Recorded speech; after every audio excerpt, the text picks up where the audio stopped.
கர்த்தராகிய இயேசு கிறிஸ்துவின் பரிசுத்த நாமத்திற்கு ஸ்தோத்திரம். இந்த காலை வேளையிலே இன்றைக்குரிய தேவ செய்தி resurrected living. resurrected living, உயிர்த்தெழுந்த வாழ்க்கை.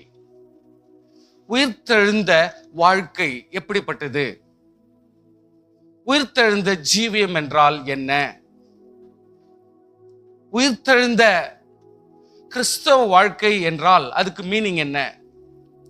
இதை நம்ம கொஞ்சம் தெரிஞ்சுக்கிறது எப்பொழுதுமே நல்லது. ஏன்னா நம்மள கிறிஸ்தவர்கள், கர்த்தரால் தெரிந்து கொள்ளப்பட்டவர்கள், நம்ம மீட்டெடுத்தார், நமக்கு என்னென்ன செய்யணுமோ எல்லாவற்றையும் செஞ்சு வச்சிருக்கிறார். இப்போ இதனுடைய பேக்ரவுண்ட் ப்ரீஃபேஸை கொஞ்சம் நான் உங்களுக்கு சொல்லி கொடுக்குறேன். முன்னுரை. ரெசரக்ஷன், இயேசு கிறிஸ்து உயிர்த்தெழுந்ததுனாலே உலக சம்பிரதாயத்திலே உயிர்த்தெழ மனுஷன் முடியாத காரணத்தினாலே இயேசு கிறிஸ்து உயிர்த்தெழுந்தார் என்று பேசுகிறோம். ஆனால் விசுவாசிகள், வேத புத்தகத்தை வச்சுக்கிறவங்க, கிறிஸ்டியன்ஸ் கொஞ்சம் கூட மறுபடியும் புரிஞ்சுங்க. ஆண்டவராகிய கர்த்தர் the day one உற்பத்தி ஆன சிருஷ்டிப்பு செய்த அந்த நாளிலிருந்து கர்த்தர் உயிர்த்தெழுதல் வல்லமைகள் செயலை செய்து கொண்டே இருக்கிறார்.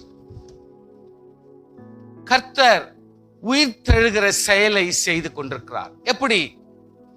ஒரு மனுஷனுக்கு பிரிவிலேஜ் கொடுக்கிறார், அவனுக்கு வேண்டிய அனுகூலங்களை கொடுக்கிறார், நன்மைகளை கொடுக்கிறார், ஆசீர்வாதங்களை கொடுக்கிறார்.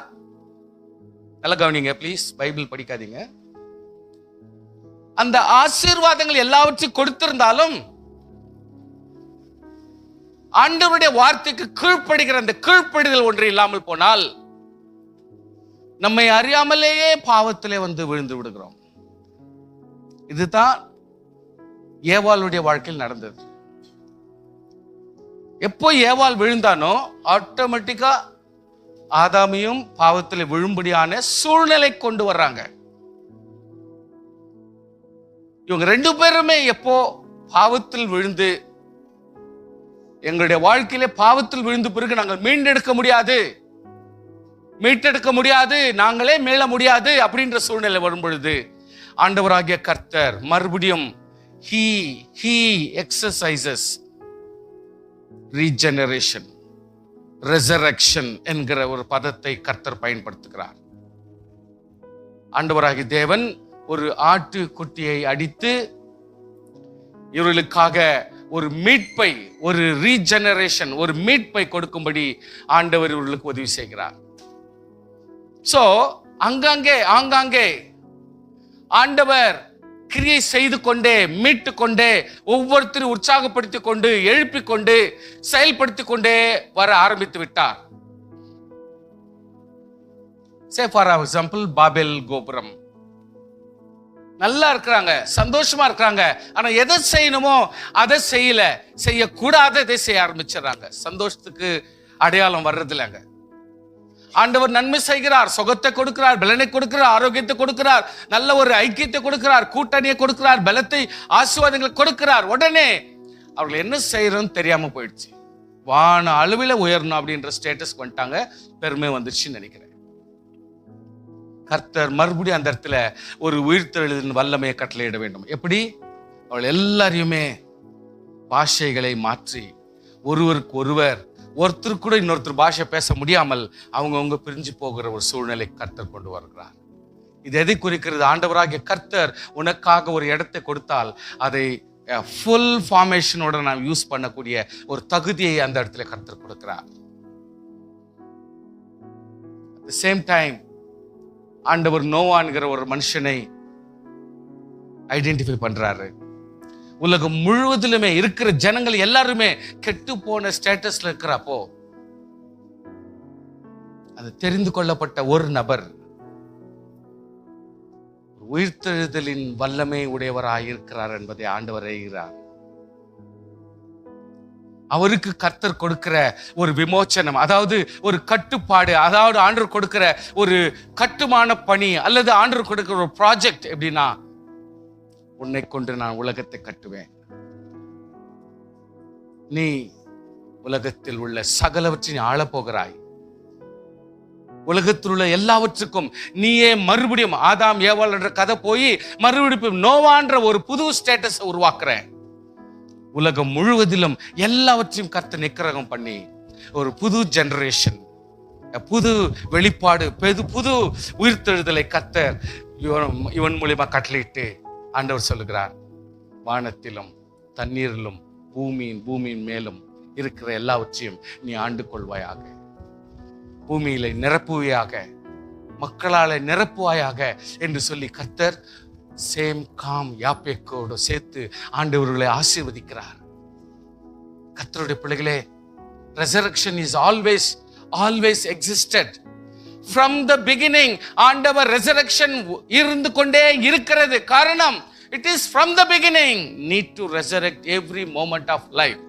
உன்னுடைய வாழ்க்கையிலே ஒவ்வொரு நாளும், ஒவ்வொரு நிமிஷமும், ஒவ்வொரு மணி நேரமும் எல்லா குடும்பமும் உயிர்த்தெழுதலாக வாழ்வதுதான் நமக்கு தகுதி. வசனத்தை சொல்லிக்கின்னு, வேதனை சொல்லிக்கின்னு, துக்கத்தை சொல்லிக்கின்னு வாழ்ற வாழ்க்கை கர்த்தர் நமக்கு கொடுக்கல. வேதனையோடு இருந்தாலும், துக்கத்தோடு இருந்தாலும், மன சங்கடத்தோடு இருந்தாலும் நாம் எப்பொழுதுமே உயிர்த்தெழுதல் வாழ்க்கை வாழ வேண்டியது அவசியமா இருக்கு. Resurrection is from the beginning of the world. முதல் காலத்திலிருந்தே கர்த்தர் உயிர்த்தெழுதல் என்கிற பதம் பிரயோஜனப்படுத்திக் கொண்டே இருக்கிறார். உங்களுக்கு எக்ஸாம்பிள் சொல்ல முடியும்னா சிலது நான் சொல்ல ஆரம்பிக்கிறேன். ಮೊದಲನೇ ಅರಸು 17 ಅಧ್ಯಾಯ 17-22. Widow of ಸರಪಾತ್. வீட்டுக்காரியாக அந்த ஸ்திரீயின் மகன் வியாதியில் விழுந்தான். சுவாசம் போகும் மட்டும் அவனுடைய வியாதி அதிகரித்துக் கொண்டே இருந்தது. ஆமென். கொஞ்சம் கொஞ்சமா அந்த குழந்தை மரிக்க ஆரம்பிக்கிறான். விசுவாசிகளுக்கு பழைய ஏற்பாட்டினுடைய சம்பவங்கள் தெரிஞ்சதுனால நான் டைம் வேஸ்ட் பண்ணாம நான் போறேன். கர்த்தர் எலியா கொண்டு அந்த குழந்தைக்காக ஜெபிக்கும் பொழுது கர்த்தர் தாமே பிள்ளையினுடைய ஆத்துமா அவனுக்குள் திரும்பி வரும்படி கர்த்தர் அவனை பிழைக்க செய்கிறார். ஆண்டவராகிய கர்த்தர் ஒரு ஸ்திரீயோடு கூட உள்ள புகுந்து, இங்க ஒரு எலியான்ற ஒருத்தர் வந்து ஜெபம் பண்ணிட்டு இருந்துட்டு போறாரு. அவர் வந்து இவ்வளவு தூரத்துக்கு ஜெபம் பண்ற இருக்கிறாரு. அவர் நம்முடைய மாடி மேல நமக்கு ஒரு இடத்த கட்டி கொடுப்போம், பாவம் அவர் தங்கட்டும், இருக்கிறது இருந்துட்டு போட்டோம், 4 நாள் இருந்துட்டு போறாரு அப்படி சொல்லிட்டு அவங்களுக்காக செய்யறாங்க. வர்றாரு, ஜெபம் பண்றாரு, இருக்கிறாரு, நல்லா போறாரு. இது ரொம்ப நல்ல விஷயம்னு நினைச்சுக்கிறேன். ஆனா கேசியோடு கேட்கிறாரு, அந்த வீட்டுல குழந்தை எதுவும் நடமாடலையே, குழந்தை இல்லையா? ஆமா சாமி இல்ல. உடனே ஜெபிக்கிறாரு, கர்த்தர் அவங்களுக்காக குழந்தையை தர்றாரு. ஹல்லேலூயா, ஹல்லேலூயா. உலகத்தில் எவைகளை கட்டுவீர்களோ அது பரலோகத்துல கட்டப்படும். பரலோகத்துல எதை கட்ட அவிழ்ப்பீர்களோ அது பரலோகத்திலிருந்து கட்ட அவிழ்க்கப்பட்டு இங்க ஒரு குழந்தையாக மாறும். இப்ப என்ன ஆச்சுன்னா, அதே குழந்தை, எங்க கவனிங்க, அதே குழந்தை செத்து போயிடுது. எப்பவுமே ஒரு மனுஷனுடைய மனுஷன் சாகுவானால் ஆத்துமா தன் தந்த தேவனத்துல போய் சேர்ந்துடும். வசனத்தின்படி நான் பேசுறேன். பூமியில அந்த சரீரத்துக்கு எந்த ஒரு பங்கும் எந்த ஒரு உரிமையும் இருக்காது. தட் மீன்ஸ் ஆத்துமா இப்ப யாருடைய கஸ்டடியில் இருக்குது? தேவனுடைய கஸ்டடியில் இருக்குது. எலியா ஜெபம் பண்றார், செத்த பணம் ஜெபம் பண்றார். ஆண்டவரே, என் மேல நம்பிக்கை வச்சிருக்காங்க, பாவம், இவர் தேவ மனுஷன், இவர் ஜெபிக்கிறவரு, தேவன் இவருக்கு ரொம்ப நெருக்கமா இருக்கிறவரு, இவர் ஜெபத்தை கர்த்தர் கேட்கிறார் போல அப்படின்ற ஒரு பெரிய மரியாதை இருக்குது. இல்லைன்னா குழந்தைய வந்திருக்காதே. இப்ப அதே குழந்தை செத்து போச்சே. ஆனாலும் கொஞ்சம் ரஃபா தான் அந்த அம்மா பேசுறாங்க. ஆனால் ஆண்டவராகிய கர்த்தர் எலியா ஜெபிக்கும் பொழுது ஜெபத்தை கேட்கிறார். அதனுடைய விளைவு எப்படி தெரியுதுன்னா, எலியா ஜெபித்த உடனே கர்த்தர் தன்னிடத்துல வைத்திருந்த ஆத்துமாவை அங்கிருந்து ரிலீஸ் பண்றார். புரியுதுங்களா? இப்ப லிட்டரலா இப்ப புரியுதுங்களா? சோ கர்த்தர் நம் ஜெபத்தை கேட்கிறார்ன்றதுக்கு அடையாளம் எங்க வந்துச்சுன்னா, எலியா ஜெபம் பண்ண உடனே அந்த தேவனிடத்தில் இருக்கிற ஆத்துமா இப்பொழுது அந்த குழந்தை உள்ளத்தில் வருது. வந்த உடனே இந்த குழந்தை பிழைத்திருக்கிறான். அம்மா வந்து எடுத்துன்னு போங்க உங்க குழந்தைய. உயிர்த்தெழுதல் இல்லையா இது? உயிர்த்தெழுதல் இல்லையா? அப்போ உயிர்த்தெழுதல் ஸ்டார்டிங்ல இருந்தே கர்த்தர் எக்ஸிஸ்டிங் இல்லையா? ஆண்டவராகிய கர்த்தர் உயிர்த்தெழுதல் என்ற பதம் துவக்கத்திலிருந்தே நடத்தி கொண்டிருக்கிறார் என்பதை நீங்கள் மறந்து விட்டீர்களா?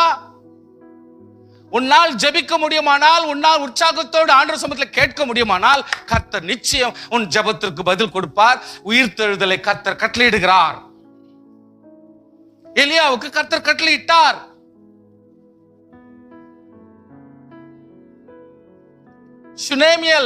சுனேமியா என்கிற அந்த இடத்திலும் இதே காரியத்தான். 2 ராஜாக்கள் 4ஆம் அதிகாரம் 18 37 வரைக்கும்.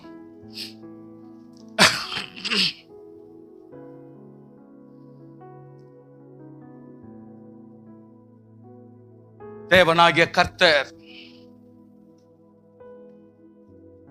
வயல்வெளியிலே நர்மையான குடும்பம் தங்கள் வயல் காரியங்களை பார்த்து கொண்டிருக்கும் பொழுது, மகனானவன் வெயில் சூடுல அவன் ரொம்ப தாங்க முடியாம இறந்துட்டான் அப்படின்னு இவங்க நினைச்சுக்கிறாங்க. தேவனுடைய மனுஷனுக்கு எடுத்துன்னு ஓடுறாங்க, மைல் கணக்குல எடுத்துன்னு ஓடுறாங்க.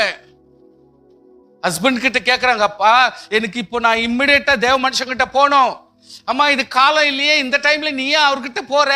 அவர் ஜெபம் பண்ணி அவர் வர்ற டைமுக்கு வந்துருவாரு, எதுக்கு நீ அவர்கிட்ட ஓடுற? இல்ல புருஷங்கிட்ட கூட விஷயத்த சொல்ல, எனக்கு ஒரு கழுதை வேணும், கழுதுக்கு மேல எல்லா தீவனம் வேணும், அதோடு கூட எனக்கு வேலைக்காரங்க வேணும், உடனே எனக்கு அனுப்புங்க.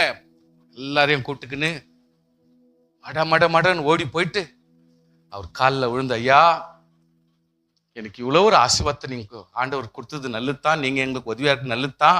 ஆனா என் மகன், இவ்வளோ பெரிய மகன் செத்துட்டானே, இவ்வளோ வருஷமா வளர்ந்த மகன் செத்துட்டானே. அவனை கொண்டு போய்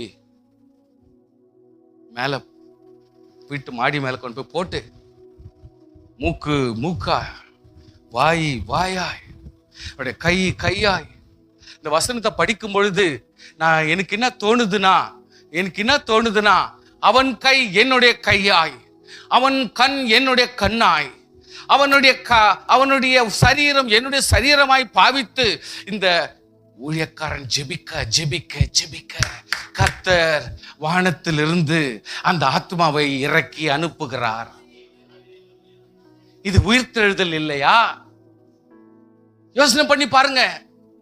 இது உயிர்த்தெழுதல் இல்லையா? இயேசு கிறிஸ்து முதற் பலனா இருந்தாலும் ஆண்டவர் ஆதி காலங்களிலிருந்து உயிர்த்தெழுதல் நடப்பிக்கவில்லையா? உன்னை மீட்டுக் கொள்ளவில்லையா? உன்னை ஆசீர்வதிக்கவில்லையா? உன்னுடைய வாழ்க்கையிலும் இப்படிப்பட்ட அற்புதத்தை செய்து கொண்டு வருகிறாரே. உன் ஜெபத்தை எப்பொழுது கேளாமல் விட்டிருக்கிறாய்? நீ ஒருவேளை ஜெபத்துல குறைவா இருந்தா யார் என்ன பண்ண முடியும்? விசுவாசத்துல நீ குறைவா இருந்தா அது யார் என்ன பண்ண முடியும்? உன்னுடைய குடும்ப வாழ்க்கை, உன்னுடைய யோசனையின் வாழ்க்கை, இப்படித்தான் நான் நடப்பேன், இப்படிதான் வாழ்வேன் நீ தன்னா யாரும் ஒன்னும் பண்ண முடியாது சாமி. உன் பழக்கத்துல நீ போவ, மாறினா மட்டும்தான் ஆசீர்வாதம். ஸ்தோத்திர ஹல்லேலூயா. மாறப்பட்டால் ஒழிய உன்னுடைய வாழ்க்கையில மாற்றத்தை, ஆசீர்வாதத்தை நீ அனுபவிக்க முடியாது. நெவர். ஆனால் ஆண்டவராகிய கர்த்தர் ஆதி முதல் தன்னுடைய பிள்ளைகளுடைய ஜெபத்தை கேட்கிறார். ஸ்தோத்திரம். அவருடைய அங்கலாய்ப்பை கேட்கிறார். அவருடைய ஆத்துமா தேவனோடு வந்து சேர்ந்தாலும் ஆண்டவராகிய கர்த்தர் மறுபடியும் இவருடைய ஜெபத்திற்காக தன்னோடு இருக்கிற அந்த ஆத்துமாவை அனுப்பி கொடுக்கிறார். இல்லையா? ஹல்லேலூயா. ஏன்னா அந்த ஆத்துமா வேற எங்கேயும் இருக்க முடியாதே. ஒன்னு பிசாசா அலையணும், இல்ல அது போய் தேவனிடத்துல சேரணும். ரெண்டுத்துல எதனா ஒண்ணு நடக்கணும். ஆண்டவராகிய கர்த்தர் சமூகத்திலே ஆத்துமா எப்போ போய் சேர்ந்தோ உடனடியாக தேவனுடைய கஸ்டடியில வந்து உட்காந்துரும். யாரும் அவங்க இஷ்டத்துக்கெல்லாம் செயல்பட முடியாது. ஜெபத்திற்கு மட்டும்தான் அது அசையும். உபவாசத்துக்கு மட்டும்தான் அது அசையும். ஆண்டவராகிய கர்த்தர் ஆதி முதல் உயிர்த்தெழுதலை கர்த்தர் கட்டளையிட்டு கொண்டுதான் இருக்கிறார். ஹல்லேலூயா. ஸ்தோத்திரம். A man thrown into Elisha's grave. இந்த வசனத்தில் வாசிக்கும் பொழுது 2 ராஜாக்கள் 13:20 வாசிக்கிறோம். ப்ளீஸ் வேதம் படிக்க வேணா, விஷயத்தை மட்டும் தெரிஞ்சுங்க, அப்புறம் நீங்க வீட்டுல படிக்கலாம். அதாவது எலிசா எலிசா எலிசா எலிசா மரணம் அடைந்து அடக்கம் பண்ணிட்டாங்க.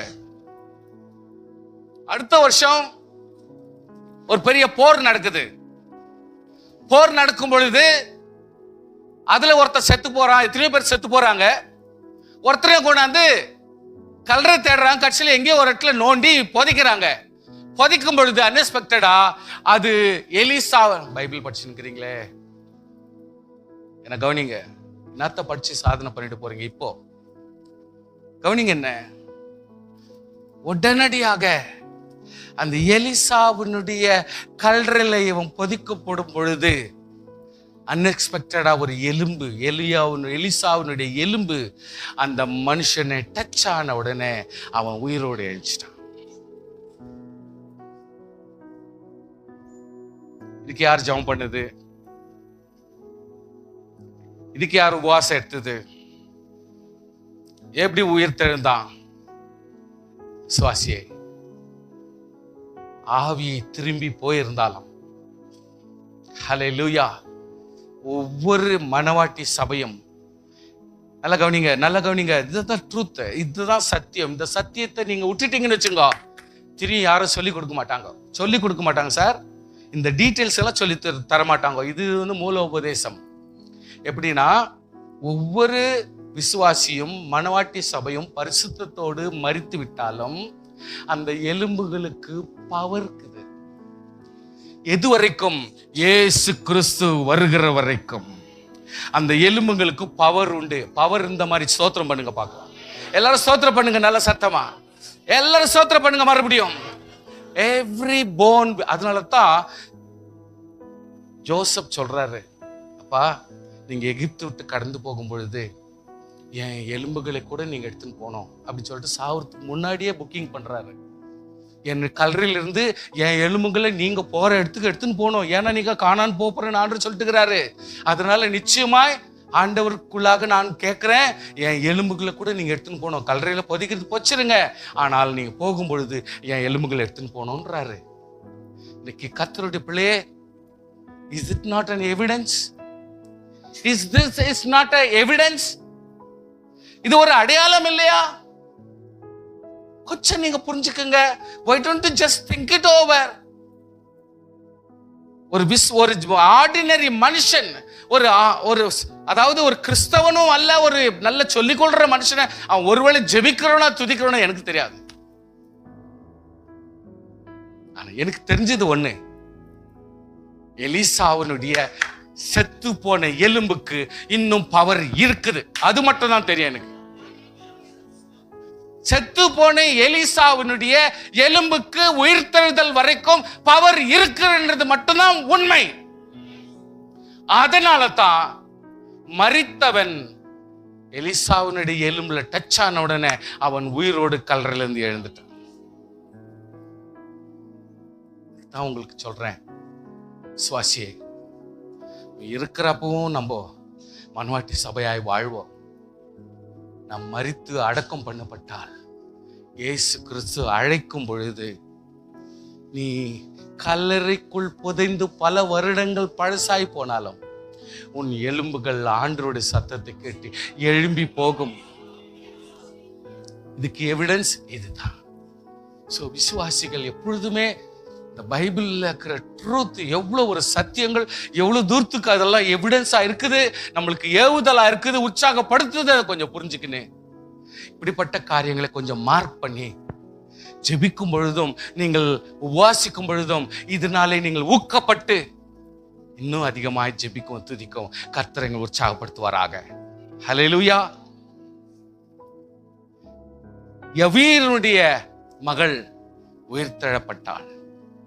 ஆண்டவரே, என் மக சாவர நிலைமையில இருக்கிறாங்க, தயவு செய்து உதவி செய்ய வந்து கெஞ்சுறான்.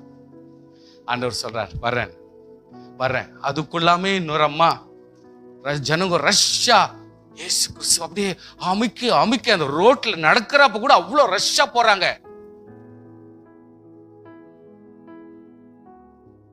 பெரும்பாடுள்ள ஒரு ஸ்திரீ அந்த இடத்துல வந்து ஆண்டவர் சமூகத்துல எப்படி ஆகிலும் என் இயேசு கிறிஸ்துவை பேச முடியாது, கேட்க முடியாது, ஜெபிக்கிறதுக்கு வாய்ப்பு இல்லை, போட்டோம், நான் போய் தொட்டுட்டேன்னா போதுமே, அவர் வஸ்திரத்தையாவது தொட்டுட்டா போதுமே, நான் சுகம் அடைஞ்சிருவேன் சொல்லிட்டு அந்த அம்மா நினைக்கிறாங்க. அந்த அம்மாவுடைய அங்கலாய்ப்பு பாருங்க. அவர்கிட்ட தொட முடியாது, பேச முடியாது, நிக்க முடியாது, அவர்கிட்ட போய் சம்பாஷிக்க ஒரு வாய்ப்பே இல்லை. அதுக்கப்புறம் யோசிச்சுட்டாங்க, அவருக்கு கை கொடுத்து விஷ் பண்றதுக்கு கூட வாய்ப்பு இருக்குமா? அதுக்கும் சான்ஸ் இல்லை. ஒருவேளை அவருடைய வஸ்திரம் தொங்கி இருக்கிறது, அந்த ஷால் எங்கன்னா ஒரு இடத்துல டச் ஆயிட்டா கூட போதுமே. சில பேர் நினைக்க மாட்டாங்களா? எல்லாம் வந்திருக்காங்க, ஜெபிக்கிறாங்க, பக்கத்து பெட்டில் ஜெபம் பண்றாங்க, எனக்கு உங்க ஜெபம் பண்றீங்களா? எங்க என்ன ஜெபிக்கிறாங்க பழுகுது, விசுவாசி பழுகுது, எங்களுக்கும் ஜெபம் பண்ணுங்க, டாக்டர் சொல்லிட்டாரு இன்னும் ஒரு 3 நாள் எங்களுக்கு கேரண்டி கொடுக்க முடியாதுன்ட்டாரு, தயவுசெய்து வந்து ஜெபம் பண்ணுங்க. விசுவாசியே, இது யோசிக்கும் பொழுது என்ன பயங்கரமா ஆயிடும் தெரியுங்களா? நான் கேரண்டி கொடுக்க முடியாதுங்க, 48 hours அப்படின்வாங்க. அங்கலாய்க்குவாங்க ஹாஸ்பிட்டலுங்கள. எப்படித்தான் அவங்களுக்கு ஆறுதல் சொல்றதுன்னு தெரியாது. அப்படிப்பட்ட ஒரு மோமெண்ட் ஒன்ல கூட நான் இருந்தேன். ரொம்ப கஷ்டம். அதை யோசிக்கும் பொழுது அவங்க எப்படி அங்கலாய்ப்பனா கதறுவாங்கன்னா, அவங்களுடைய கூச்சலுக்கு மத்தவங்க எல்லாம் சத்தம் போடாதமான்னு தான் சொல்லுவாங்க. ஆனா அவங்களுடைய வேதனை எப்படி இருக்கும்? இன்னும் 1 day அவ்வளவுதான் உயிரோடு இருக்க போறாங்கன்னாக்கா எப்படி இருக்கும்? ஆண்டவராகிய கர்த்தர் உன் ஜபத்துக்கு பதில் கொடுக்கிறவர். செத்து போனாலும் சரி, உன் ஜபத்துக்கு கர்த்தர் பதில் அளித்து ஆண்டவருடைய மதிச்சு அவருடைய கஸ்டடியில் இருக்கிற ஆவியை கர்த்தர் ஆத்துமாவை அனுப்பி கொடுக்கிறார். எஸ், உன்னை நான் கனப்படுத்துகிறேன், உன் ஜபத்திற்கு நான் பதில் அளிக்கிறேன், இதோ அந்த ஆத்துமா வந்து சேர்த்துக் கொள்கிறேன். கர்த்தர் அவ்வளோ பெரிய ஆள், அவ்வளோ பெரிய தேவனா இருந்தா கூட நம்மளுக்கு அவர் ஒபே பண்ணி, நம்ம ஜெபத்திற்கு ஒபே பண்ணி, நம்மளுக்கு அன்பு கூர்ந்து அந்த ஆத்துமாவை அனுப்பி கொடுக்கிறார் இல்லையா? எவ்வளவு தூரத்துக்கு நம்ம எல்லாம் நன்றி கடனா இருக்க வேண்டியது அவசியமா இருக்குது. இன்னும் எவ்வளவு தூரத்துக்கு நம்ம எல்லாம் விசுவாசமா இருக்க வேண்டியது அவசியமா இருக்குது. நம்ம எல்லாம் எப்படிப்பட்ட ஒரு வாழ்க்கை வாழ வேண்டியது அவசியமா இருக்குது. இந்த அம்மா முடியல, டிலே ஆயினேக்குது, இந்த அம்மாக்கு தொட முடியல, என்னன்னா அவஸ்தப்பட்டு எப்படியோ பண்ணி எங்கேயோ போய் சந்தில பூந்து ஏதோ ஒன்று தொட்டுட்ட மாதிரி ஃபீல் பண்ணுது. திடீர்னு பார்த்தா இயேசு நின்ட்டாரு, ஜனங்களை நின்ட்டாங்க. ஏதோ ஒரு டார்கெட், ஏதோ ஒரு சூழ்நிலை, நான் போய் தொட்டுட்ட மாதிரி ஒரு ஃபீலிங், பயந்துட்டு நின்ட்டாங்க. என்னை தொட்டது யார் என்று ஆண்டவர் கேட்கிறார். தொட்டது யார்? அவருடைய உள்ளத்தை தொட்டது யார்? அவருடைய நெஞ்சை தொட்டது யார்? தேவனுடைய ஆத்துமாவை தொட்டது யார்? உன் கணக்குக்கு வெறும் ஷால் மட்டும்தான் தொட்டது. ஆண்டவராகிய கர்த்தர் சொல்லுகிறார், நீ என் இருதயத்தை தொட்டிருக்கிறாய், என்னுடைய உள்ளத்தை தொட்டிருக்கிறாய், என்னுடைய மகிமையை தொட்டிருக்கிறாய், என்னுடைய ஆவியை தொட்டிருக்கிறாய், என்னுடைய அபிஷேகத்தை தொட்டிருக்கிறாய், என்னுடைய வல்லமையை தொட்டிருக்கிறாய். புரிஞ்சுக்கங்க பிளீஸ். சும்மா பிரசங்க கேட்கறது நியாயம் கிடையாது. புரிஞ்சுக்கணும் எவ்வளவு ஆழத்துவம்ங்குது இதுல விஷயங்கள்ல, எவ்வளவு ஆழங்குது. எப்படிப்பட்ட ஜபம் நம்ம செய்யறோம், அந்த ஜபத்துக்கு தேவன் எப்படி பதில் கொடுக்கிறார். 12 வருஷம் டோட்டலி கம்ப்ளீட் லாஸ் ஆயிட்ட ஒரு அம்மாவுடைய வாழ்க்கையில என்ன தேஜஸ் இருக்க போகுது, என்ன ஒரு அழகு இருக்க போகுது, என்ன ஒரு மகிமை இருக்க போகுது, என்ன ஒரு பலம் இருக்க போகுது. சார் சொல்லுங்க சார், சொல்லுங்க சார், சொல்லுங்க சார். அம்மா நீங்களா சொல்லுங்க, என்ன இருக்க போகுது அந்த மகிட்ட? பாவம், ஃபர்தர் பணம் இல்லையே, எல்லாம் லாஸ் ஆயிட்டாங்க இவங்க. அவ்வளவுதான், லாஸ்ட் சான்ஸ். என் இயேசுவை கிட்ட பேசணும்னு சொல்லிட்டு வந்தாங்க, பேச சான்ஸ் கிடைக்கல, தொட்டுறேன்ட்டாங்க. அவ்வளவுதான். கும்பல்ல போயிட்டு கையை போட்டுன்னு போறாங்க. எது? துணியை தொடறதுக்கு போறாங்க. சார் ஆண்டவர் சொல்றார், நீ துணியை தொடல, என்னுடைய மகிமையை தொட்டிருக்கிறாய், என்னுடைய மகிமையை தொட்டிருக்கிறாய். ஹல்லேலூயா. வல்லமை இறங்குது சார், மகிமை தொட்டிருக்கிறார். உனக்கு விசுவாசம் இருக்குமானால் நீ தொடர துணி இல்லை, உன்னுடைய விசுவாசத்தினாலே அவருடைய மகிமை நீ தொட்டு பார், ஆசீர்வாதம் உடனே இறங்கும். 12 வருஷம் பெரும்பாடா உன்னுடைய சரித்திரம். ஆனால் ஆண்டவராகிய கர்த்தர் சுகப்படுத்துகிறார். ஆண்டவர் எவ்வளவு தூரத்துக்கு உனக்காக இறங்கி வர்றாரு பாத்துங்க, எவ்வளவு தூரத்துக்கு அவர் உனக்காக இறங்கி வருகிறார். அவருடைய தேஜஸை தொட்ட ஒரு அனுபவம் அந்த அம்மாவுக்கு வந்துச்சு. சுகத்தோடு நீ விசுவாசத்தோடு இருந்தா போதும். வர்றாங்க. ஐயோ ஐயோ ஐயோன்னு ஜெயரஸ் வீட்டில் கத்தினுக்கிறாங்க. ஜெயரஸ் வீட்டில் கத்தினுக்கிறாங்க. செத்துட்டான்னு கத்தினுக்கிறாங்க. ஆண்டவர் எல்லாரையும் அவிசுவாசங்கிறவங்க, அழுகுறவங்க எல்லாம் வெளியே போங்க. புரியுதுங்களா ஐயா? யாரெல்லாம் வெளியே போனோம்? அவிசுவாசமாக்குறவங்க, செத்துட்டாங்கன்னு நினைக்கிறவங்க, இவங்க எல்லாம் வெளியே போயிடுங்க. ஜபத்துக்கு சம்பந்தம் இல்லாத வெளியே போயிடுங்க. ஆண்டவர் உள்ளே போனார், கையை தொடுறார். தலித்தாகுமி, சிறு பெண்ணே எழுந்திரு, சிறு பெண்ணே எழுந்திரு. ஆமென். இந்த சின்ன ஜபத்திற்கு என் ஆண்டவராகிய கர்த்தர் அந்த ஆத்துமாவை அனுப்பி கொடுக்கிறார். செத்து போன ஆத்துமாவுக்கு என் ஆண்டவராகிய கர்த்தர் அந்த ஆத்துமாவை அனுப்பி கொடுக்கிறார். உன்னுடைய ஜெபம், உன்னுடைய விசுவாசம், தலித்தாகுமி, சிறு பெண்ணே எழுந்திரு, அந்த வார்த்தை கர்த்தர் மதிக்கிறார். நான் உலகத்தில் கட்டுகிறேன், பரலோகத்திலே கட்டு அவிழ்க்கிறேன். இவ்வளவு தூரம் நீ போக வேண்டிய அவசியம் இல்லை. சிறு பெண்ணே நீ எழுந்திருன்னு சொன்னாலே அந்த கட்டுகளை கட்டுகிறதுக்கு தான், கட்டு அவிழ்க்கிறதுக்கு அர்த்தம் தான். உடனே அந்த பெண் எழுந்து ஐயாக்கு சர்வீஸ் பண்றாங்க. இயேசு கிறிஸ்துக்கு சர்வீஸ் கொடுக்குறாங்க. அந்த அம்மா வந்து, ஐயா நல்லா இருக்கிறீங்களா, எப்படி இருக்கிறீங்களோ எல்லாம் கேட்டு, தண்ணியை கொடுக்கறது என்ன, அதை கொடுக்கறது என்ன, எல்லாம் சர்வீஸ் பண்ண ஆரம்பிச்சிட்டாங்க. அந்த சின்ன பொண்ணு, 12 வயசு பொண்ணு. என்ன அர்த்தம் தெரியுமா ஐயா? என்ன அர்த்தம் தெரியுமா? நம்ம சர்ச்சுங்க இது. நான் போய் இன்னொரு சர்ச்சில் பிரசங்கம் பண்ணா எவ்வளோ லிமிட்டா பண்ணுவேன், அவ்வளோதான் பண்ணுவேன். ஆனால் என் சபையில் அப்படி இல்லை. என் விசுவாசிங்கோ ஃபுல்லா கத்துக்கிற மட்டும் நான் விட மாட்டேன். 12 வயசு ஆயிடுச்சுல, உயிர் கொடுத்துக்கிறாருல்ல ஆண்டவர், வயசுக்கு வர வச்சிட்டாருல்ல, சர்வீஸ் பண்ணோம் சாமி. அப்படியே உக்கான்னு ஓகார நட்டின்னுக்கிறது இல்லை, அம்மாவையும் அப்பாவையும் உயிர் எடுத்துக்கின்னு. உன் வயசுக்கு தகுந்த வேலை நீ குடும்பத்துல செஞ்சு நடத்தணும். சோத்திரம். இல்லைன்னா கர்த்தர் ஏன் இதெல்லாம் எழுதி வைக்கிறாரு?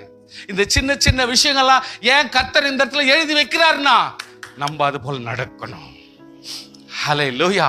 12 வயசு குழந்தைய ஆண்டவராகிய கர்த்தர் தலித்தாகுமி என்று சொல்லி எழுப்பினார்னு சொன்னா, அந்த குழந்தை now she must be a servicing girl. அப்படி இருந்தவள் இறந்துட்டா, ஆண்டவர் சுகப்படுத்தி எழுப்பிட்டாரு. இப்ப அந்த குழந்தை ஏஞ்சி கூட சர்வீஸ்ல இறங்கிட்டாங்க.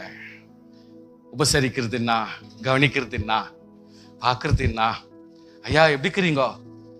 இப்போ செத்து போய் ஏஞ்சேன்ற ஞாபகம் கூட இல்லாத அந்த குழந்தைக்கு சர்வீஸ் பண்ண ஆரம்பிச்சது. எத்தனை பேர் 12 வயசு தாண்டிட்டோம்?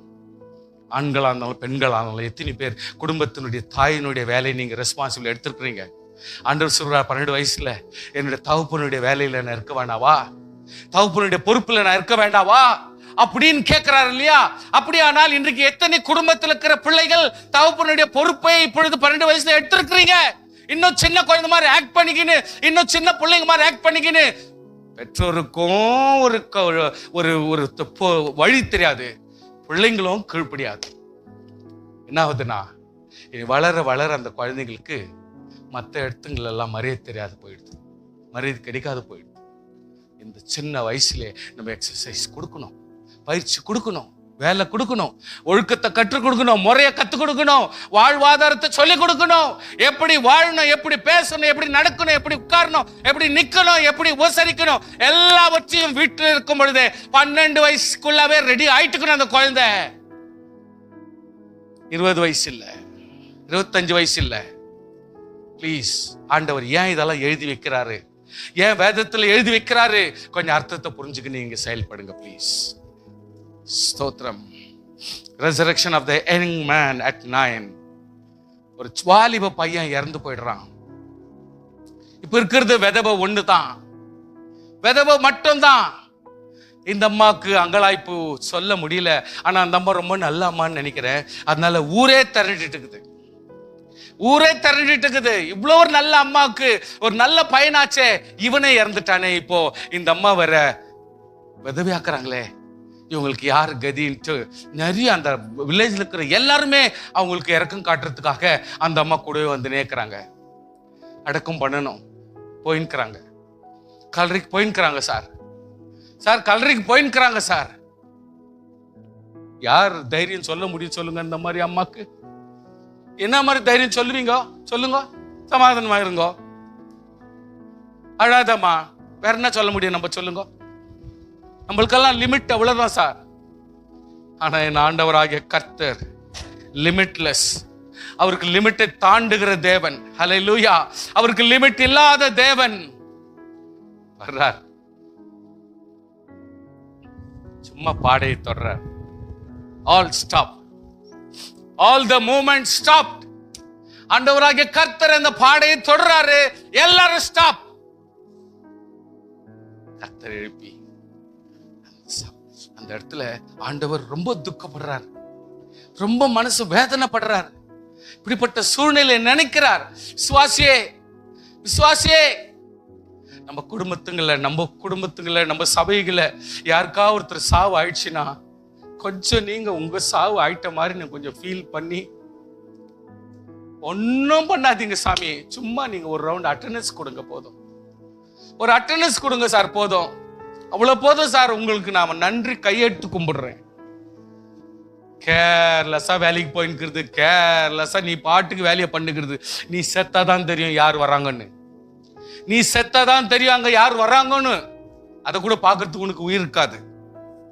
கொஞ்சம் புரிஞ்சுங்க சார். மை சேவை சர்ச்சுக்கு நான் சொல்றேன், மறுபடியும் சொல்றேன். சபையில் இந்த மாதிரி இறந்துட்டாங்கன்னு சொல்லிட்டு நாங்க மெசேஜ் கொடுத்தா தர்மத்துக்காவது நீங்க வந்து பாரு. கர்த்தர் உனக்காக எல்லா ஆத்மாவும் வர வைப்பார். உன் சாவுக்கு வர வைப்பார். நீங்க மனுஷங்கிட்ட கெஞ்ச வேண்டிய அவசியம் இல்லை. நீ கீழ்ப்படையானால் ஆண்டவர் வர வைப்பார்.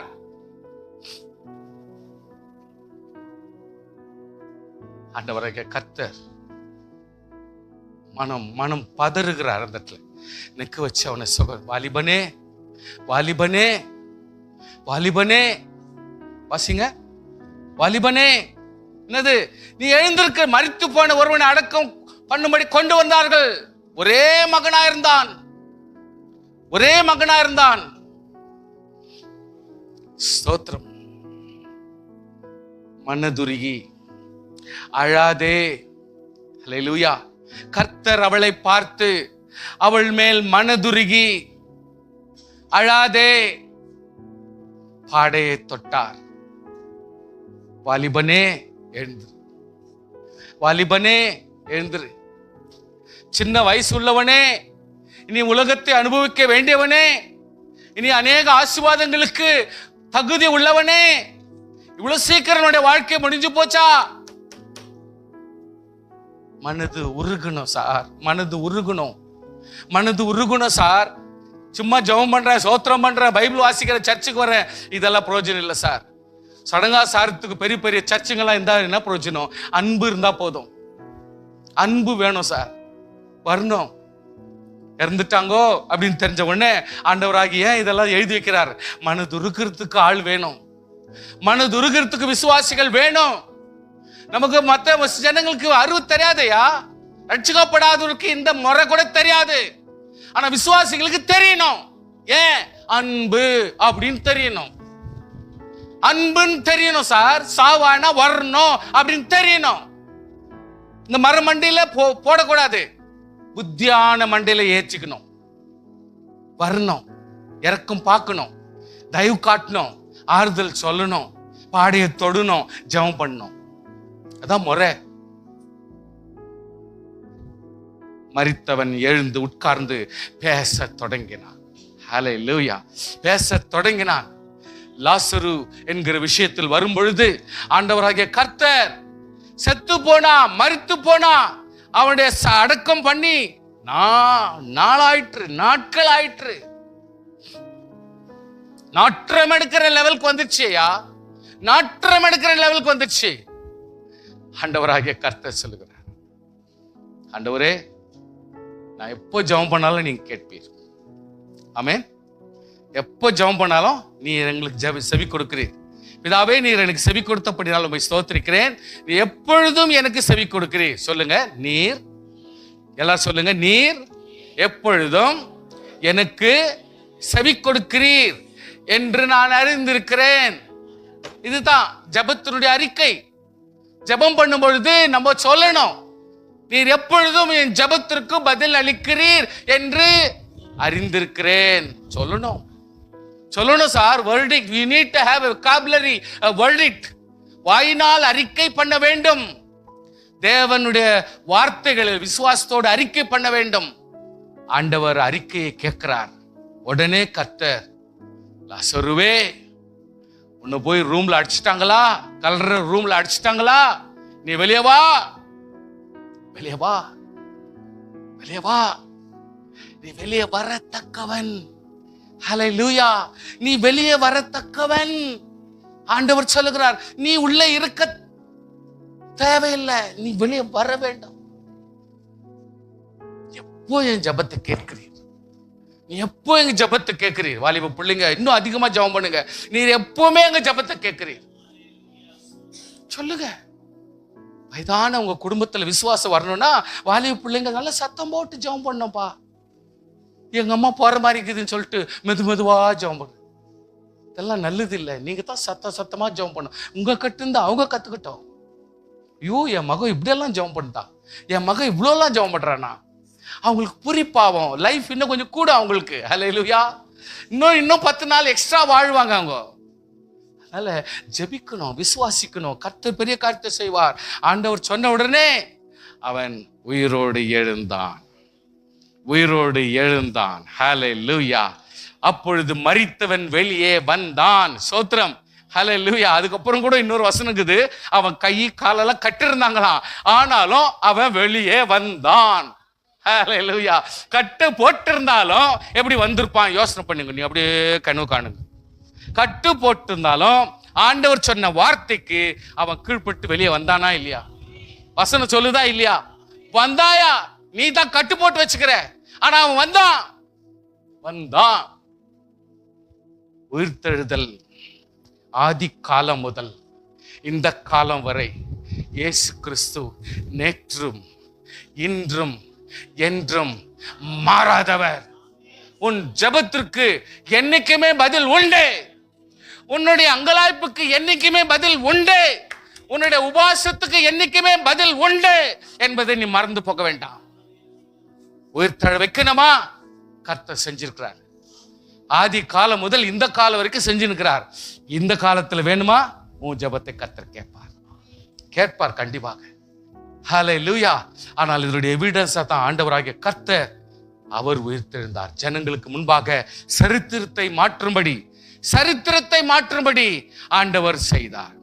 இயேசு கிறிஸ்து மரித்த பொழுது, ஆண்டவரே பிதாவே உன்னுடைய கையில என்னை ஒப்பு கொடுக்கிறேன் என்று ஒப்பு கொடுத்த உடனே இயேசு மறுபடியும் மகா சத்தமாய் கூப்பிட்டு ஆவியை விட்டார். அப்பொழுது தேவாலயத்தின் திரைச்சிலை மேல் தொடங்கி கீழ் வரைக்கும் 2ஆக கிழிந்தது. பூமி எதிர்ந்து கண்மொழி பிளந்தது. கல்லறைகளும் திறந்தது. நித்திரை அடைந்த அநேக பரிசுத்தவான்களுடைய சரீரங்கள் எழுந்தது. அவர் உயிர்த்தெழுந்த பின்பு இவர்கள் கல்லறைகளை விட்டு புறப்பட்டு பரிசுத்த நகரத்தில் பிரவேசித்து அநேகருக்கு காண்பித்துக் கொண்டார்கள். கரங்களை தட்டி ஸ்தோத்திரம் பண்ணலாமா? ஹல்லேலூயா. This is the mass resurrection. Mass resurrection. ஒரு குழுவான, ஒரு கேங்காக, ஒரு பலதரப்பட்ட ஜனங்கள் கல்லறையிலிருந்து வெளியே வர்றாங்க. It is the evidence of இயேசு கிறிஸ்துவை உயிர்த்தெழுகிற வல்லமை அவர்களுக்கும் கர்த்தர் கொடுத்தபடினாலே ஸ்தோத்திரம். இயேசு கிறிஸ்து இந்த இடத்துல மத்தேயு 28 உயிர்த்தெழுகிறார். கர்த்தருக்கு ஸ்தோத்திரம். ரெசரக்ஷன். அதுக்கப்புறம் ரெசரக்ஷன் பிறகு கூட தபிதா, அந்த அம்மா பேரு துர்காஸ் என்னும் தபிதா அவர்கள் குறித்து எல்லாருமே ரொம்ப வேதனை. அதாவது இந்த தொற்கால் என்று அர்த்தம் கொள்ளுகிற தபித்தாள் மரித்த உடனே ஊரே அடங்கி போச்சு. ஏன் சொன்னா, இந்த அம்மா நிறைய துணி தைச்சு ஃப்ரீயா ஜனங்களுக்கு கொடுத்திருந்தாங்களாம். நிறைய ஆசீர்வாதங்கள் ஜனங்களுக்கு கொடுப்பாங்களாம். அல்லேலூயா. நன்மைகளை செய்வாங்களாம். பல ஸ்ரீமார்களை இந்த அம்மா ஆதரித்திருக்கிறாங்க. வெறும் ஊழியம் மட்டும் இல்ல, நல்ல கவனிங்க ப்ளீஸ், வெறும் ஊழியம் மட்டும் இல்ல, இந்த அம்மா தன்னுடைய ஆஸ்தியை அவர்களுக்கு கொடுத்தார்கள். வெறும் ஆஸ்தியை பணமா கொடுக்கறத விட பொருளா கொடுக்கலாம் சொல்லிட்டு பல விதத்துல அந்த அம்மா உதவி பண்ணிக்கிறாங்க. ஸ்பெஷலி லேடிஸ்களுக்கு அதிகமா ஸ்பெஷலா வேலை செஞ்சிருக்காங்க. துணிகளை தச்சு நிறைய ஆடைகளையும் பல விதமான உபசாரங்களையும் அந்த அம்மா செஞ்சு வந்திருக்கிறாங்க. இன்றைக்கு அநேக லேடிஸ்மார்கள், பல தரப்பட்ட ஆயிரக்கணக்கான லேடிஸ்மார்கள் உள்ளத்தை கேட்ச் பண்ண அந்த அம்மா, ஊழியம் மட்டும் இல்ல செயல்முறையில செயல்பட்ட அந்த அம்மா, இன்றைக்கு அந்த அம்மா இறந்துட்டாங்கன்னு சொல்லிட்டு எல்லாரும் உட்காந்து அழுதுருக்கிறாங்க. கூப்பிட்டு அனுப்புறாங்க, போய் கூட்டுவாங்க. பீட்டர் இருக்கிறாங்க, கூட்டுவாங்க. Is a very good man, very nice prayerful man. அவரை கூட்டுவாங்க.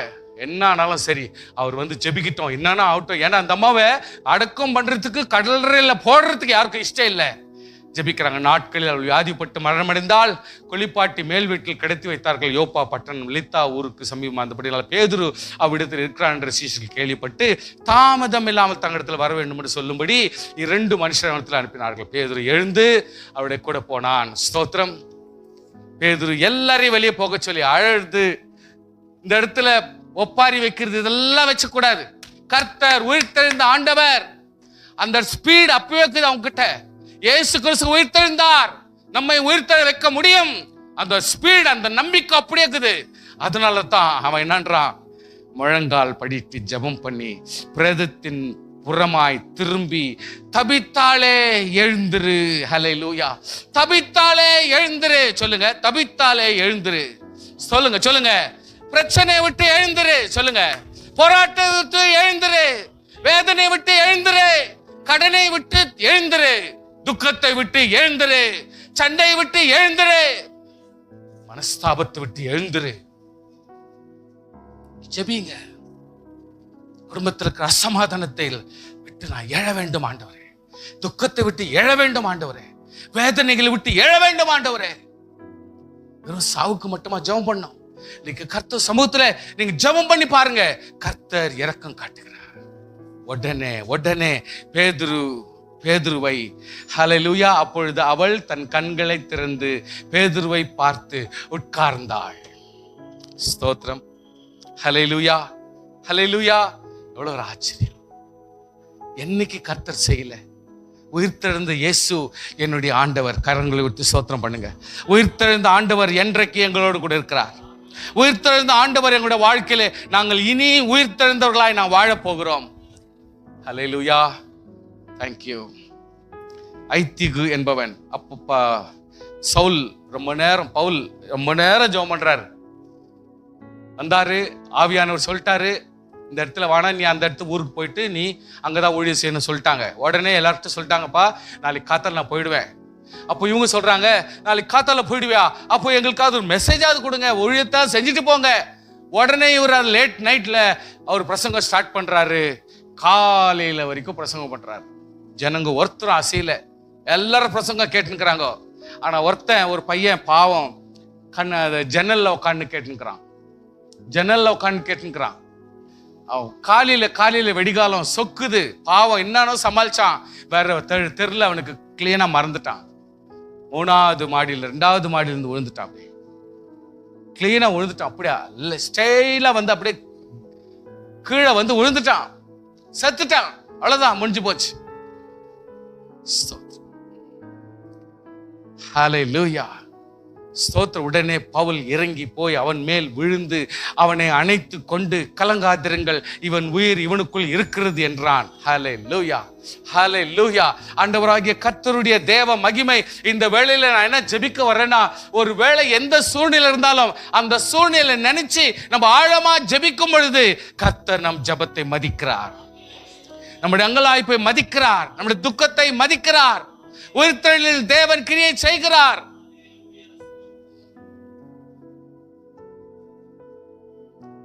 கர்த்தருடைய பிள்ளைகளே, உயிர்த்தெழுதல் கொஞ்சம் கேட்டீங்க, உயிர்த்தெழுதலை குறித்து புரிஞ்சுக்கினீங்க.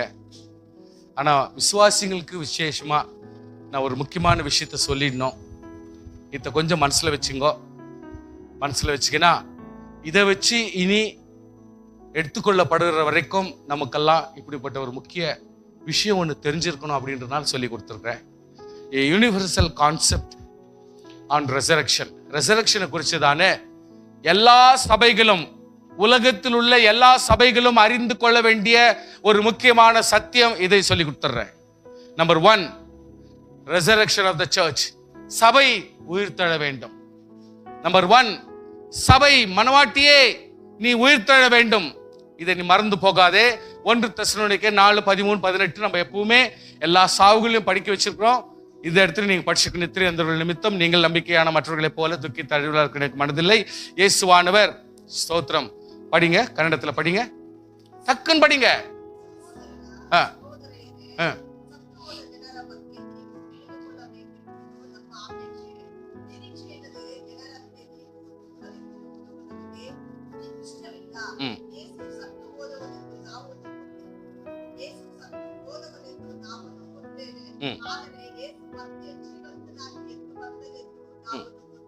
ಆಮೆನ್.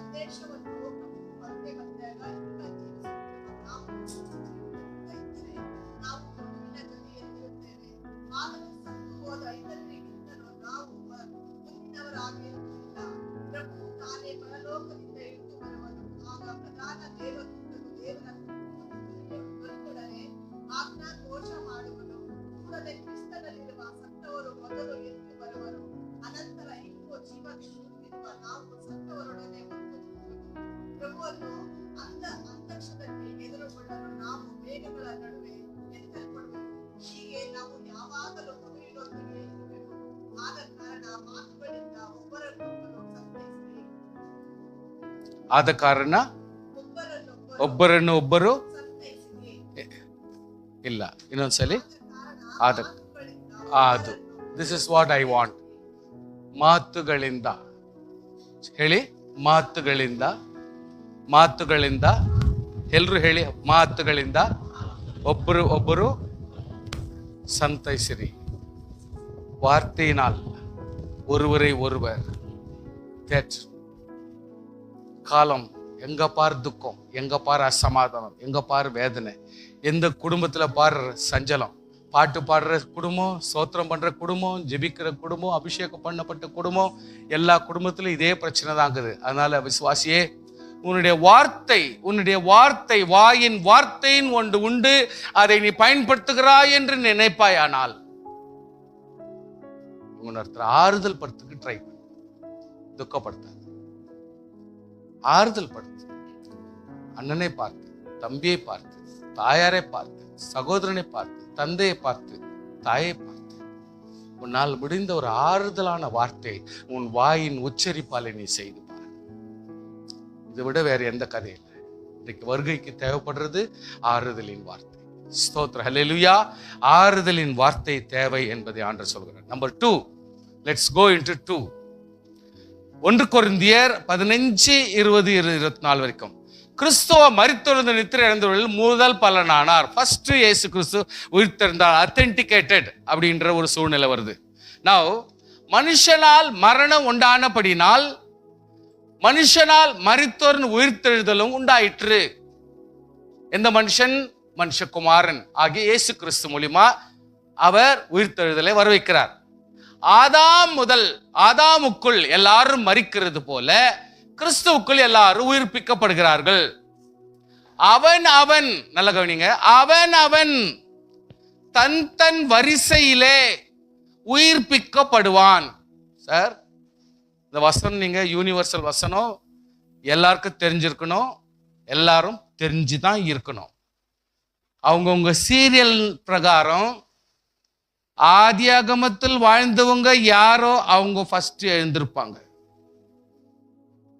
ವಿಮೋಚನ ಕಾಂಡದಲ್ಲಿ ಬಾಳಿದಂತ ಜನರು ಯಾರನ್ನ ಇದ್ದು ಆತ್ಮೀಯವಾಗಿ ಸತ್ತೋಗಿದ್ರೆ ಈಗ ಅವರು ಕೂಡ ಎರಡನೇದಾಗಿ ಹಂಗೆ ಸೀರಿಯಲ್ ನಂಬರ್ ಪ್ರಕಾರ ಅವರು ಕೂಡ ಪುನರ್ತಾನ ಹೊಂದಿ ಮೇಲೆ ಬರಲೇಬೇಕು. ಕರ್ತನು ಕರೆಯುವಾಗ ಬರಲೇಬೇಕು. இப்படி ஒவ்வொருத்தரும் சீரியல் நம்பர் பிரகாரம் அவரவர்களுடைய நம்பர் பிரகாரம் அவரவர்களுடைய தெரிந்து கொள்ளதின் பிரகாரம் ஆண்டவர் அவர்களை உயிர்த்தெழுந்து மேலே கொண்டு வருவார். ஹல்லேலூயா. அவன் தன் வரிசையிலே உயிர்ப்பிக்கப்படுவான்.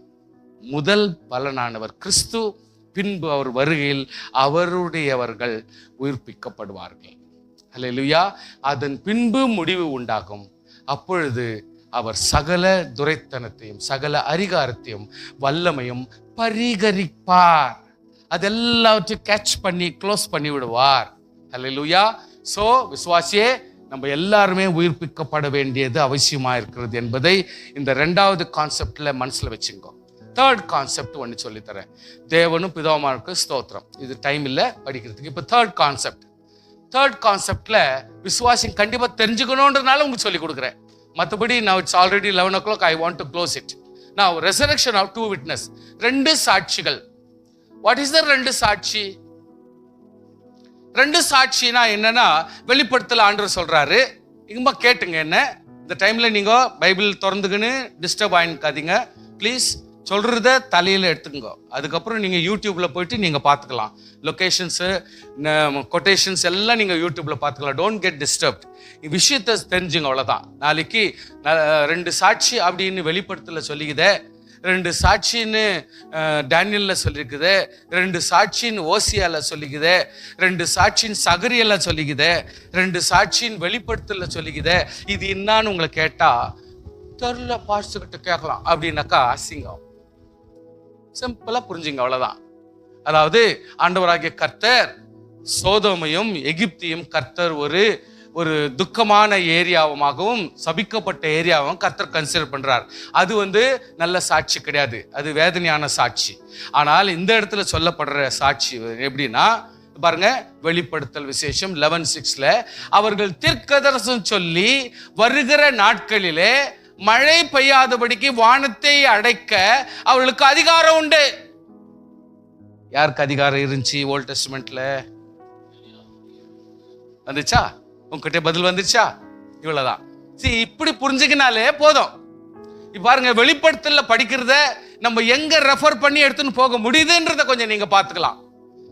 சோ நம்ம ரெண்டாம் வருகை படிக்கும் பொழுது ஏதோ ஒரு பெரிய புராணம் படிக்கிற மாதிரி படிச்சாக்கா போர் அடிச்சிடும்.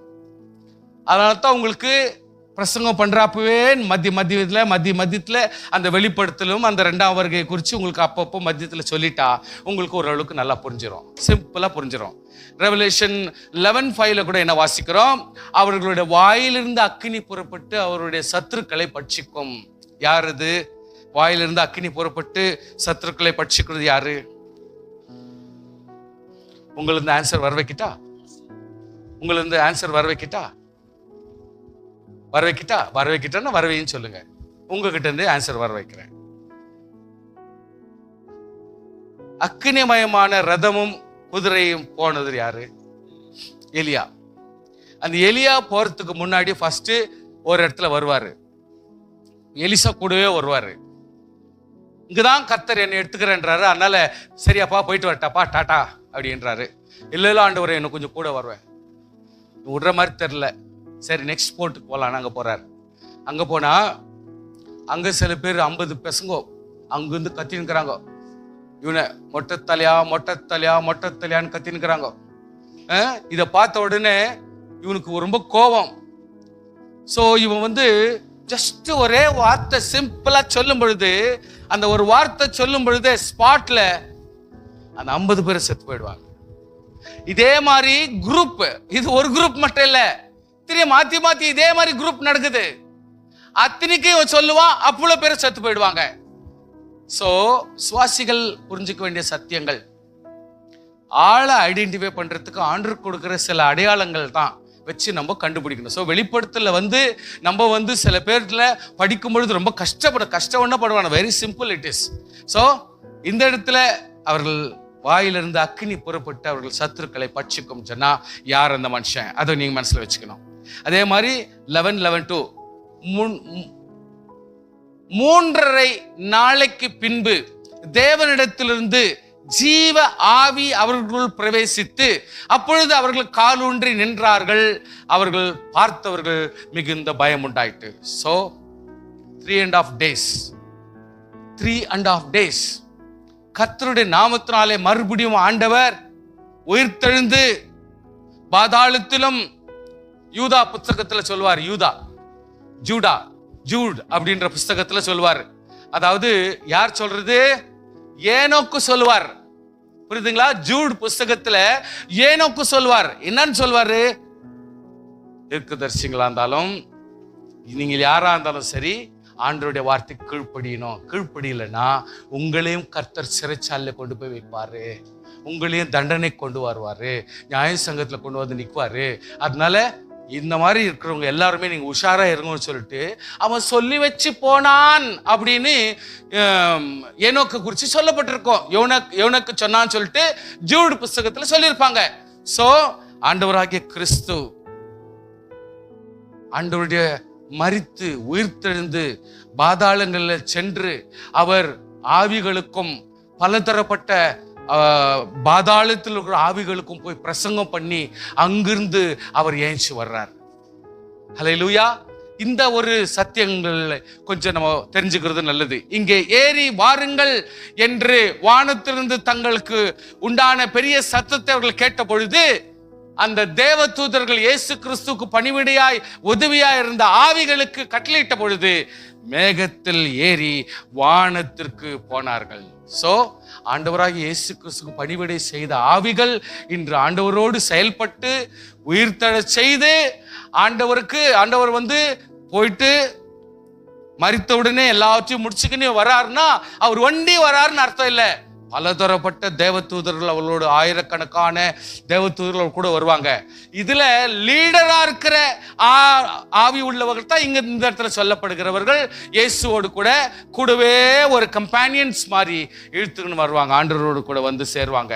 அப்போ அவங்களுக்கு ஒரு டைரக்ஷன் கொடுக்குறாங்க, போதும்ப்பா நீ செஞ்ச வேலை நன்றி, நீங்க வந்து சேருங்க அங்கன்னு சொல்லிட்டு மேகத்தின் மேலே அவர்கள் வானத்துக்கு ஏறி போறாங்க. ஸோ கர்த்தருடைய பிள்ளை இந்த 2 விட்னஸ் வெளிப்படுத்தல சொல்லப்படுகிறவங்க யாரா இருக்கலாம்? ஒன்னு மோசையா இருக்கலாம், எலியாவா இருக்கலாம். மோசேன்னு சொல்லப்பட்டிருக்கிற அந்த வார்த்தையின் பிரகாரம் அந்த வசனங்கள் எப்படி சொல்லப்பட்டிருக்கிறது? ரெவலேஷன்ல சொல்லப்பட்டிருக்கிற வசனங்கள் படிக்கிறேன். 11:6 படிக்கிறேன். அவர்கள் தீர்க்கதரிசனம் சொல்லி வருகிற நாட்களில் மழை பெய்யாதபடிக்கு வானத்தை அடைக்க அவர்களுக்கு அதிகாரம் உண்டு. உங்களுக்கு நல்லா தெரியும் எலியாவை குறிச்சு. அதே நேரத்தில் இங்க இன்னொன்னு சொல்லப்படுகிறது.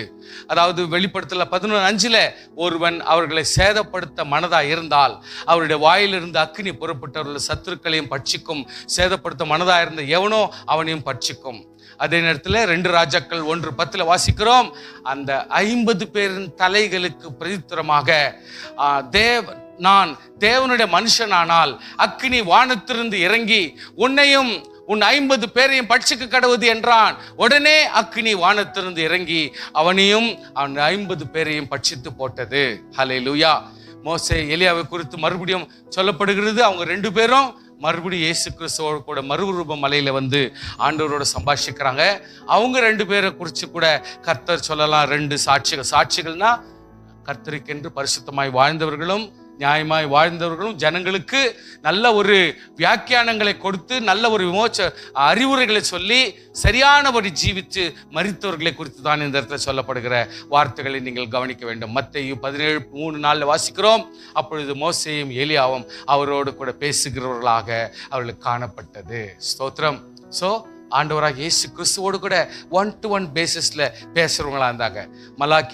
மல்கியால படிக்கும் பொழுது இதோ கர்த்தருடைய பெரிதும் பயங்கரமான நாள் வருகிறதுக்கு முன்னே நான் உங்களிடத்துக்கு எலியா தீர்க்கதரிசி அனுப்புவேன், நான் வந்து பூமியை சங்காரத்தால் அழிக்காதபடிக்கு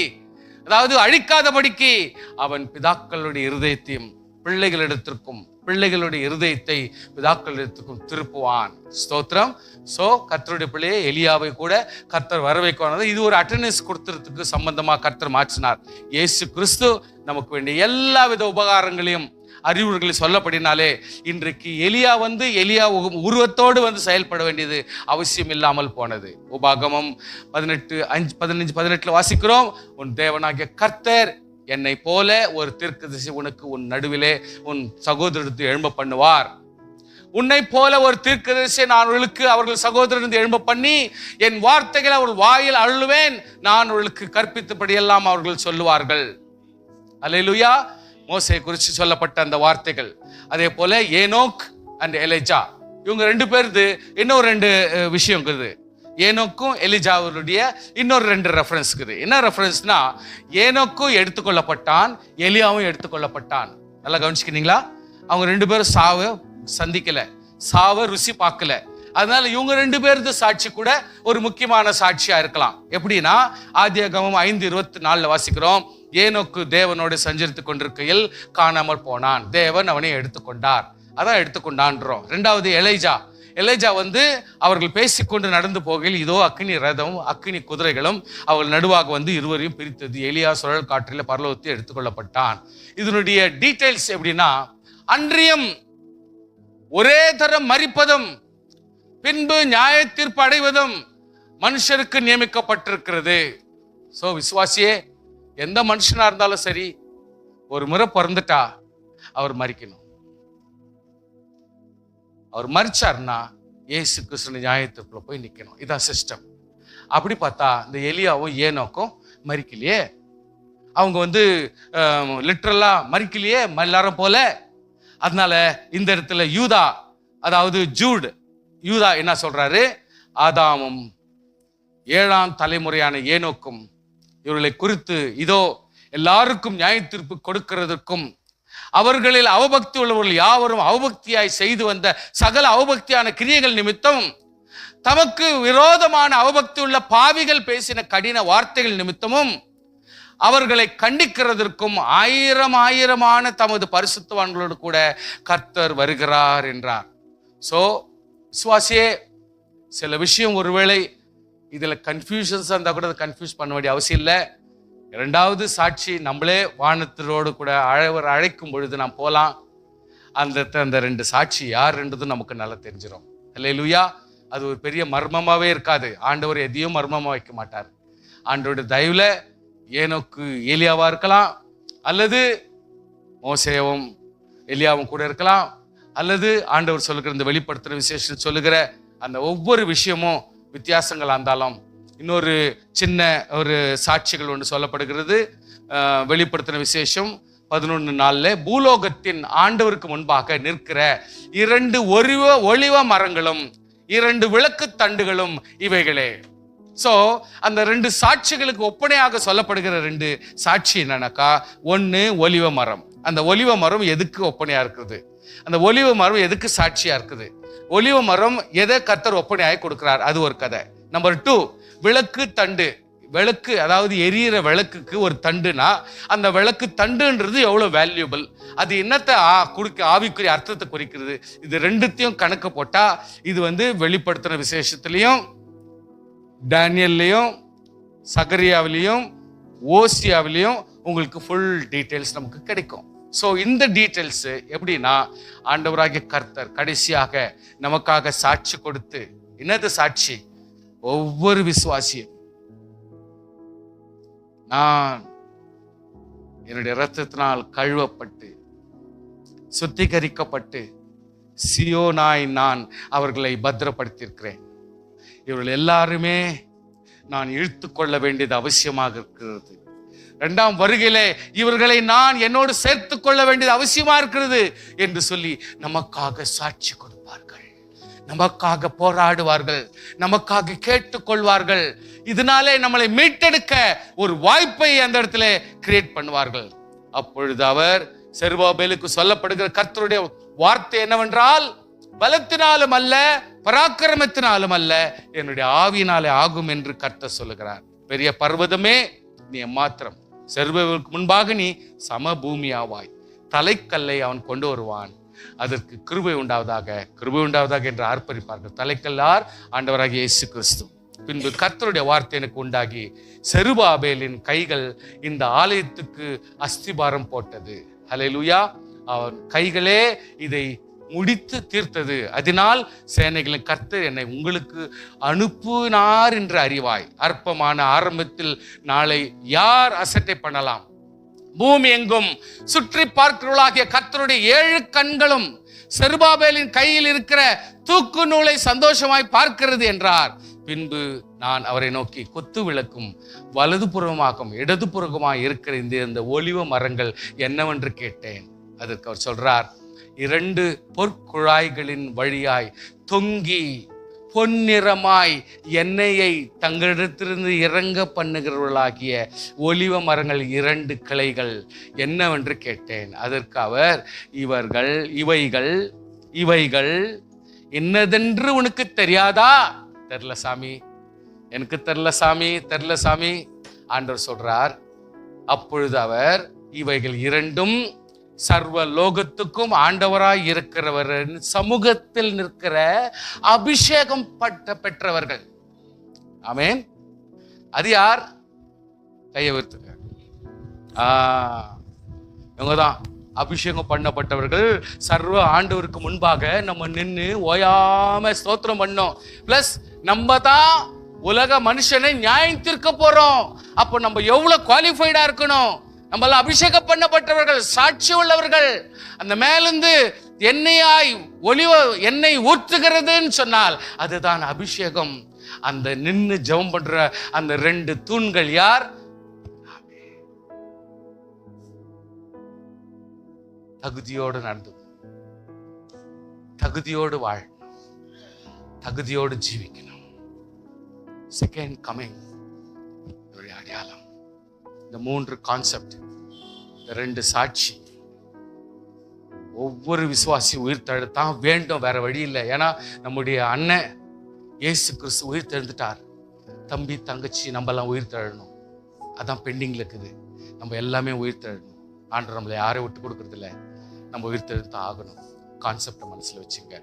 தேவன் பெரிய காரியத்தை செய்வாராக.